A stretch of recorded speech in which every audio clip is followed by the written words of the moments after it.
Vegetable pulao बनवण्यासाठी मी अर्धी वाटी दही घेतले, त्याच्यामध्ये अर्धा चमचा हळद पावडर, 1 चमचा लाल तिखट, धना पावडर, जिरा पावडर, गरम मसाला आणि चवीनुसार मीठ टाकून मिश्रण अगदी व्यवस्थित अशा पद्धतीने मिक्स करून घेतलं। त्याच्यानंतर गॅसवर कुकर ठेवून कुकरमध्ये 1.5 चमचा कुकिंग ऑइल टाकून अर्धा चमचा जिरं टाकलं आणि त्याच्यामध्ये हे दह्याचं मिश्रण मिक्स करून घेतलं आणि या दह्याच्या मिश्रणाला तेल येईपर्यंत अगदी व्यवस्थित हलवून घ्यायचं आहे। तुम्ही बघू शकता अगदी व्यवस्थित ह्याला तेल सुटलेलं आहे। आता ह्याच्यामध्ये आपण ॲड करणार आहोत व्हेजिटेबल्समध्ये मी घेतलेला आहे कांदा मोठा मोठा चिरून घेतलेला आहे। मी ते 1 कांदा वापरलेला आहे आणि अर्धा टमाटर वापरलेला आहे। टमाटर पण मी मोठा मोठा चिरून घेतलेला आहे। त्याच्यानंतर ॲड करते मी फ्लावर,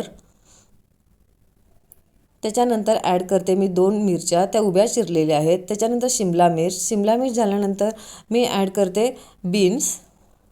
अगदी व्यवस्थित मिश्रण मिक्स करून घ्या आणि त्याच्यानंतर ॲड केलेत मटर।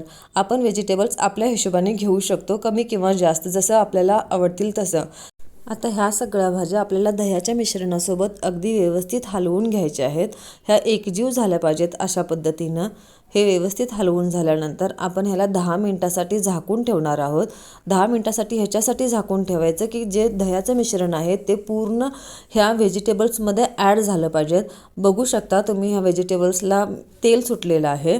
आता आपण ह्याच्यात ॲड करणार आहोत जे मी धुवून घेतलेले तांदूळ कुठलाही वापरू शकता। मी घरचा तांदूळ वापरला आहे, 3 वाटी तांदूळ घेतला आहे। 3 वाटी तांदूळ ह्याच्यामध्ये ॲड केल्यानंतर तो सुद्धा आपण व्हेजिटेबलसोबत व्यवस्थित मिक्स करून घेऊया। व्यवस्थित मिक्स करून घेतल्यानंतर ह्याच्यामध्ये ॲड करते मी 3 वाटी पाणी। 3 वाटी तांदळासाठी 3 वाटी पाणी घ्यायचं आणि पाणी गरम घ्यायचं। गरम पाणी घेतल्यामुळं जो आपला पुलाव बनणार आहे तो सुटसुटीत बनतो।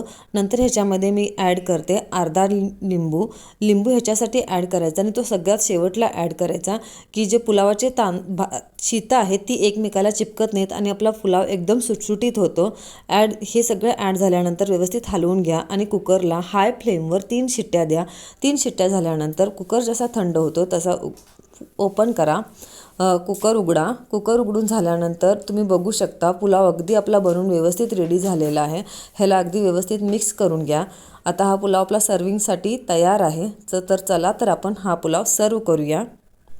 तुम्ही बघू शकता आपला पुलाव एकदम व्यवस्थित झालेला आहे, एकमेकाला जरा पण चिपकलेला नाही। संध्याकाळी कंटाळा आला असेल तर हा पुलाव डिनरसाठी एक बेस्ट ऑप्शन आहे।